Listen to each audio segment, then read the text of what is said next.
Bonjour à tous, je m'appelle Kevin Barré et je suis chercheur au Centre d'écologie des sciences de la conservation, un laboratoire du Muséum national d'histoire naturelle.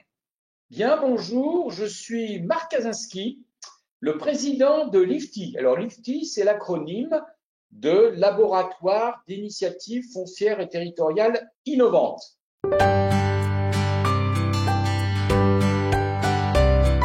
Alors j'ai postulé au prix Jeune chercheur de la Fondation pour la recherche sur la biodiversité, essentiellement pour donner de la visibilité à l'importance de préserver notre environnement et certainement aussi un peu pour la reconnaissance de la qualité d'un travail de recherche dans son ensemble qui manque dans notre corps de métier.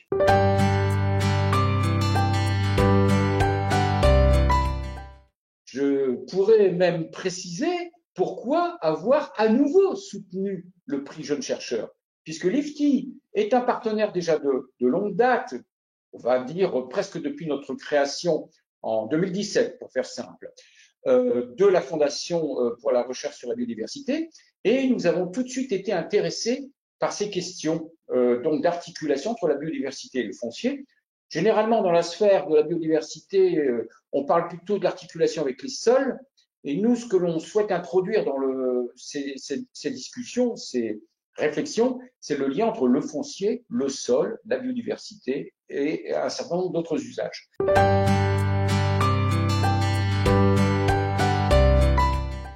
Alors, je m'intéresse aux réponses de la biodiversité aux pressions anthropiques, car il est actuellement admis que nos sociétés ne sont pas durables en l'état, que nous avons besoin de cette biodiversité. Mais je l'étudie aussi dans un but moins utilitariste, à savoir que je suis admiratif depuis de nombreuses années de la beauté et la complexité du monde vivant, et il était donc assez naturel pour moi de vouloir trouver des solutions pour le conserver.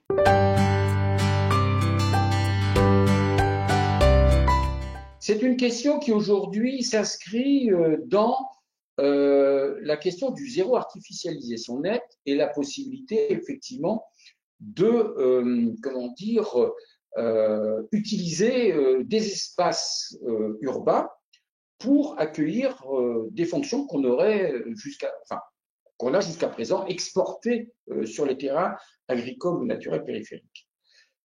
Dans cette démarche-là, euh, la, j'allais dire, la tentation d'urbaniser, de densifier, y compris des espaces en site urbain, est certainement la tentation la plus naturelle et celle que le marché porte.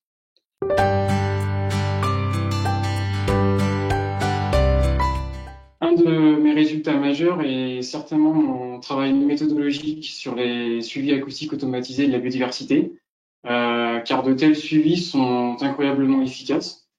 Cependant, génèrent de nombreuses erreurs, notamment d'identification, ça pose des problèmes. Et mes travaux permettent justement de s'assurer de la fiabilité de l'étude en gérant ces erreurs. Donc c'est vraiment un résultat marquant. Comme autre résultat, on a certainement la description de l'effet répulsif à large échelle des éoliennes sur les chauves-souris, qui génère de très grandes pertes d'habitat. Et cet impact est longtemps passé inaperçu sous couvert d'études essentiellement focalisées sur les collisions directes, la mortalité.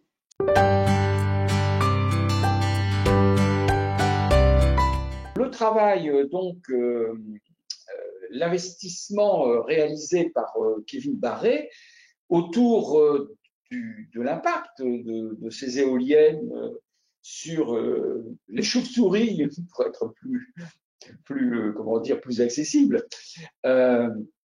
Pour nous, c'est une illustration très concrète de la façon dont il faudrait pouvoir traiter ces questions-là. Voilà. Et c'est pour ça qu'on était intéressé à soutenir cette recherche.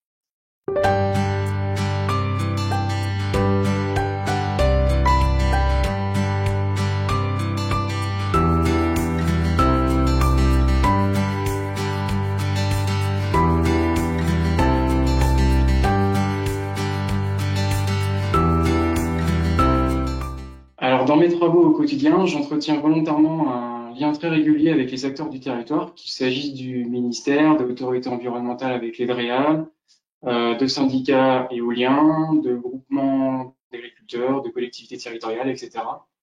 Et donc, je m'attache quotidiennement au transfert de mes résultats scientifiques vers les acteurs du territoire, afin qu'ils puissent s'approprier en fait cette connaissance et l'inclure concrètement par exemple, dans les politiques territoriales, tout en tenant compte bien sûr des contraintes du jeu d'acteurs. Par contre, c'est vrai que notre rôle au sens large en tant que chercheur n'est pas de militer, mais vraiment de s'attacher à décrire de la façon la plus robuste possible ce qui se passe et comment, et rien de plus.